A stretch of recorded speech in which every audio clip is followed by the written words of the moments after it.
I think you can make anything scary, but yeah, that shouldn't stop you from living your life, of course.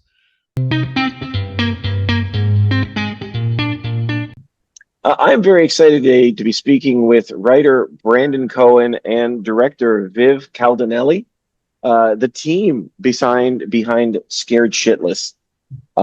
Guys, thank you so much for the time. I really do appreciate this. Absolutely. Thank you. Great to be here. This film is so much fun. It is positively ridiculous and also, totally loves the horror tropes along the way. It's just a fun ride. Where did it come from? Um, well, I guess I could start with that. So yeah, the idea really came from my background's in construction. And I was always kind of afraid to use the porta potty on the job site. But this site kind of backed onto a wooded area, so we get animals every now and again that would come onto site. So my fear, alongside the germs of the porta potty, was that there would be an animal in there, and when I'd go to sit down, something would come up and bite my ass. So that was really the genesis of the idea.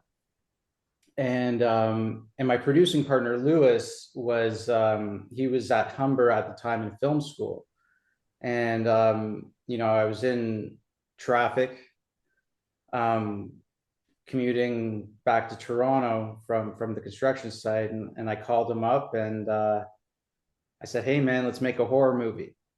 And almost 15 years later, here we are. So that was the start of Scared Shitless. I'm not gonna lie, I was a little bit terrified you were gonna say, and this really happened to me. No, no, no. Uh, Yeah. Then we'd be doing the documentary and not the movie. well, I mean, the idea of toilet snakes, if you will, Yeah. has been a fear for a long time, but it really plays out well. I mean, to see it play out on screen like it's so much fun. Um, Viv, what was your reaction when Brandon first pitched or brings the script to you? Yeah, read my mind essentially. I think it's first and foremost, it's just a sensibility match. In more ways than one. Um, that kind of tone and horror and comedy, so to speak, is definitely my wheelhouse. And yeah, and definitely, I love the concept. I love the relationship with the dad and the son. I like things in apartment buildings. I grew up in an apartment building, and I spent most of my formative years in an apartment building. So I tend to, it's like my third apartment building movie. It kind of finishes off my apartment trilogy, so to speak. So yeah, it was more than just the script, and it's also the guys, meeting with them, talking with them, and definitely like-minded and feeling in lockstep without having to be kind of overly compromised and stuff. So yeah, it was just like, yeah, it was just bang, bang, bang. It was definitely, a lot of things that were serendipitous and common, and rest is history. I was wondering about the vibe on set for a film like this because I mean, Brandon, you wrote the screenplay, but I wondered if there was like a sense of improv on the set, or was the group just locked in on this is the script, this is where we want to go? Like, because it feels like the film, as focused as it is, there's a lot of play that's going on as well. I wondered what the vibe was like. Yeah, there was, but that's like all movies are that way, essentially.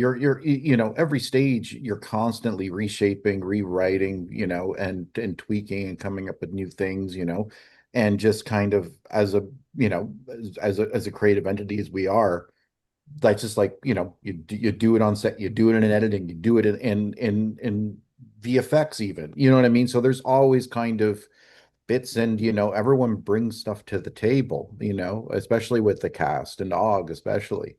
And then so you have to adapt on the fly to that. And so you just have a bunch of great ideas from everybody, and you just try to incorporate and elevate, as much as you can. And yeah, like I think an example is like the blood, the spitting up blood at the end. That was Stevens, like that was Og. And then like, and just figuring out this, so like, yeah, you know what I mean? Like it's ideas come from everybody and everywhere, and it's up to me to kind of, yeah, take the best ones and make it work, and that's that. Yeah, yeah. And like I said, this is one of those films where everybody feels to be working together, which I think is one of the best aspects of it. It's just everybody seems to be having a blast. Um, I wanted to ask you about, because in a weird way, hear me out. This feels like a bit of a coming of age movie, Yeah, in some sorts, sure. ways, of sorts. And I was wondering, there's this concept of forgive me, the main character, the son. His name is Honey? Daniel. Oh, Daniel Doheny, yes. Yeah. His character is sort of challenged by his dad to become a man. Yep. And I wondered, in your mind, what does that mean in a film like this? Um, I think what that means in this film is really for Daniel to face his fears and to grow up in a sense. So that was his biggest obstacle in this film. His mother passed away from this illness that had to do with getting sick from some germ. It could have been staph. It could have been something to that effect. And this kid was kind of paralyzed from germophobia, and this was his way to, his father saw this is how his father earned a living, but this was the best way for Daniel to overcome his fear, is kind of throwing him in the deep end, throwing him in the fire, and earning his stripes, and coming out ahead. So yeah, I think he does grow up and become a man throughout this process, and it was his first day on the job, and it's like the worst thing that could have happened to him. And he does it very successfully. So, well, no spoilers, but yes. Well, absolutely. I mean, and without spoilers, one of the key lines of this film that I think really is interesting is quite simply, as the film says, sometimes shit happens. Yep. Um, and it's interesting to see how it plays out in this film without giving spoilers, but it becomes sort of a reaction, and almost a positive reaction, to when things go wrong. And I was wondering for you both, what do you think we earn or we gain if we can admit to ourselves that sometimes, yes, like the film says, shit happens? Well, I think it's just always it's just adapting.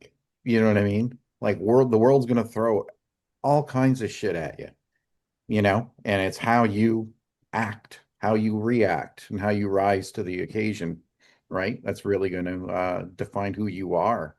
And that's exactly what happens with Dawn and Sunny. It's just a routine check. It's a routine day, routine call kind of thing, and the most insane thing in the world gets thrown at them. And so that's it. So it's just like in life, all kinds of shit happens, but it's really about how you it's how you react, it's how you act, that makes the difference. And in the case of our heroes, they fought like hell and did the right thing, and swam upstream, and was up against pretty much every kind of thing you could possibly be up against, you know what I mean, to triumph, just to live, just what have you. So yeah, to me, that's what it means. Uh, Yeah, and more to that, like I agree 100% with Viv. It's just, yeah, rolling with the punches. I think it's a great metaphor to filmmaking, or any big project. Stuff is gonna go wrong, and you're gonna have to adapt. we made this film during the strike. There were a lot of things that were going on, and it was a tough shoot, but we handled all the obstacles, and we're so happy with the outcome and the final product. It's been incredible.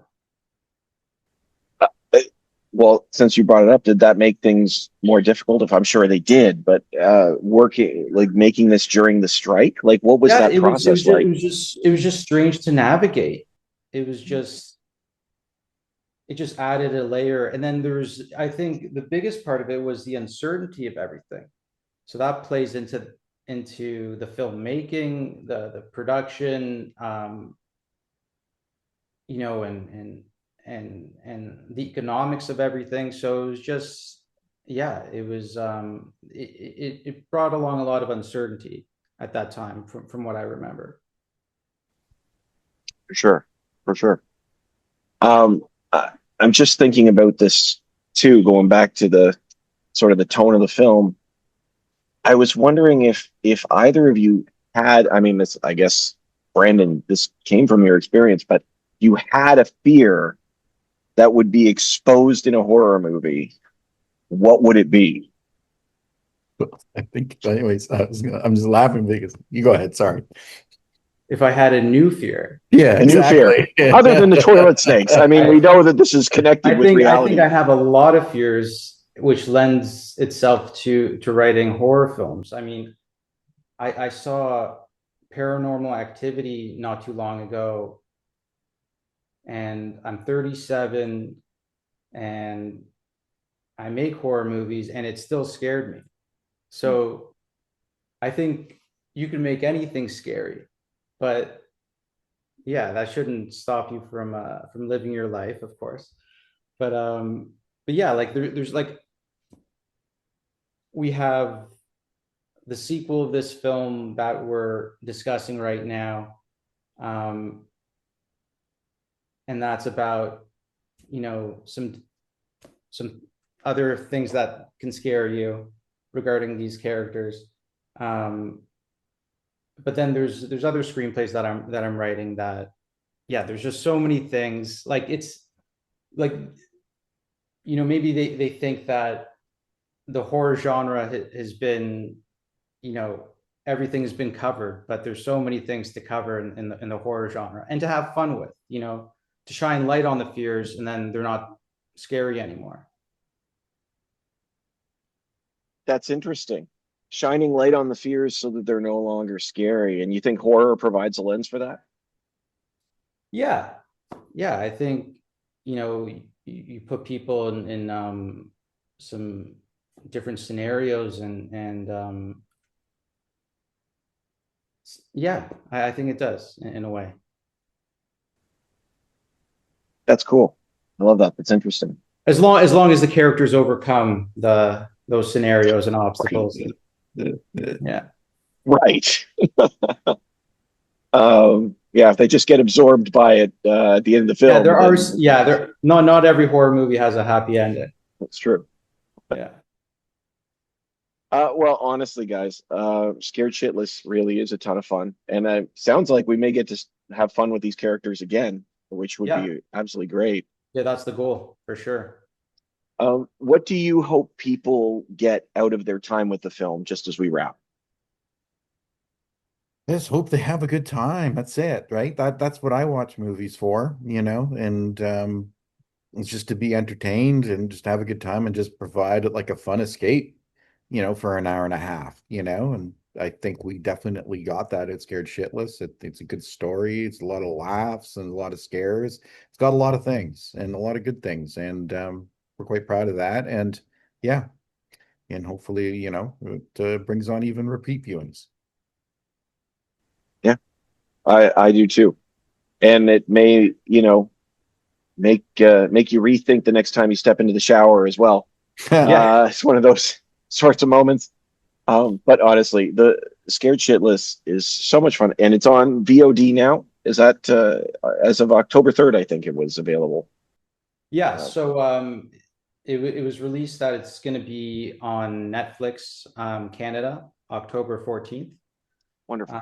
It's on VOD now to rent and buy, and it's available in the US on all the VOD platforms. Awesome. I love it. Check it out. If you're listening, absolutely check that out. Thank you so much. Speaking with Viv Caldinelli and Brandon Cohen, the team behind Scared Shitless. And I really appreciate the chance to chat with you both. Thank you so much. Awesome. Thank you. Thanks so much, Thank Steve. you. Thank you.